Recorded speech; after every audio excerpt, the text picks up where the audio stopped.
Ito na ba yung ano, Bet?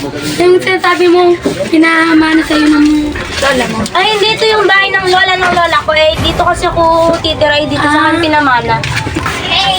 Tara, pasok na tayo. Bet, malapit na ba tayo? Ay, oo, yan na lang. O, ito, dito na yun. Masyado lang magabo. Ito na yan. Ano pong ginagawa niyo dito? Ano ginagawa niyo dito? Ito po kasi yung may-ari ng bahay na pinamana ng lola niya sa kanya. Opo. Sige na, sige nga. Tara, dito na. Bes, hindi mo sa akin sinabi, mayaman ka pala. Ay, hindi pa mana lang to sa akin. Ako lang mag-isa dito kasi namatay na yung... Tara, salamin nga tayo dito. Wala, ba't may lato? May nakatok. Eh, wala naman siyang kasama. Tara, taas tayo. Ganda talaga ng pamana ng lola niya sa kanya. Magpupunta lang ako sa kwarto, ha? Uy, wag na, nakakatakot yan. Baka may mga multo. Dito. Hindi yan. Tara na nga. Tara na nga. Shaver. Ano ba yun? Nakakatakot dito? Wala, sino na sa likod? Wala naman tao. Wala, may multo. Oo, ito lang. Anong ginagawa niyo? Ba't kayo tumatawag? Nakita ko ng multo doon. Talagang kitang-kita namin siya. Nakakatakot, diba? Oo, be. Anong multo? Wala namang multo. Bumaba Meron na talaga. Eh, basta, bumaba. Gutom lang yan. Sige, una na kayo. Bye. Multo. Eh, baka totoo yung sinasabi nila. Ay, bababa na ako. Tara, maglibot-libot pa tayo. May kusina ba kayo dito? Oo, anak. No, ang ganda talaga dito, no? Ay, wait, yung... May sinasabi kang pinamana sa'yo ng lola mo. Nasaan ba yun? Ay, wait, tignan natin. Ah, wait, nandun ako sa may tambakan. Wait, dito ito yung sinasabi ng caretaker. Sa tambakan? Hindi. Oo, dito medyo madumi lang yan, ha? Sabi? Ano talaga? Ba't ano yung pamana dito? Oo nga, ano talaga? Oo, hindi ko Bes, ang dilim na ng araw. Padilim na siya. Hindi pa ba natin makakita yun? Eh, wait lang kayo na ito. Nasa likod ng yero, oh. Ito ata, oh. Tara. O, kanina pa yun nandyan. Natin nakita. Oo, akala ko basura lang. Ako nga rin. Tara, labas na tayo. Tignan na natin na maayos. O, tara.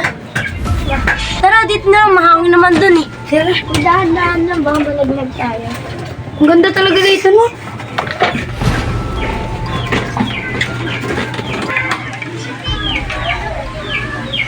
Tara, buksan na natin. Ano to? Papeles? Hello. Ano to? May ulan pa?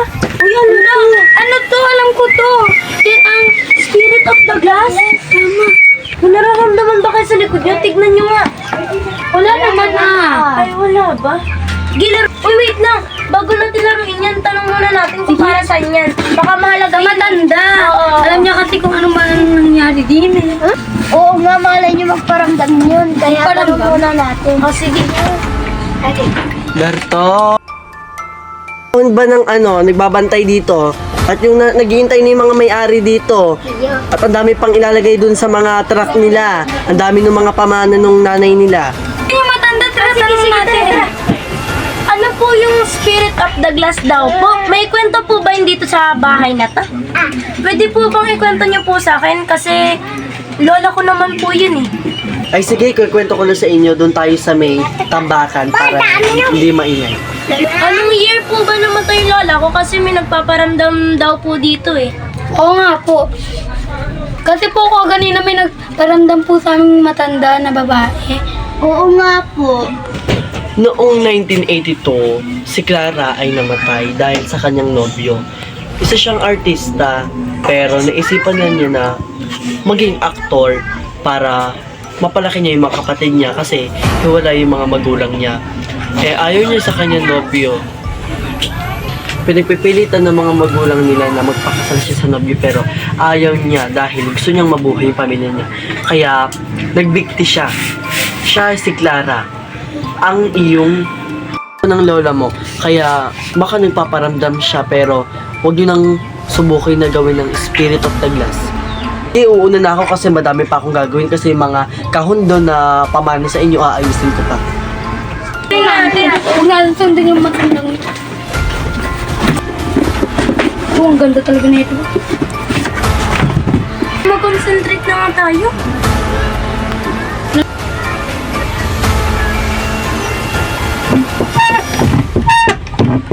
Nandiyan ka na ba? Ano pangalan mo?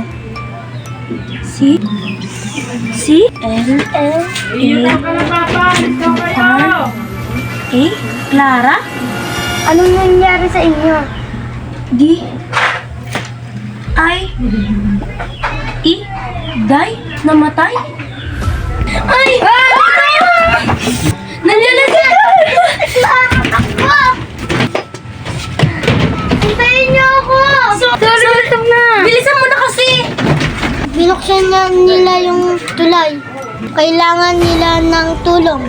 Tayo! Uy, tara na, baka nandiyan na siya! Okay na rin.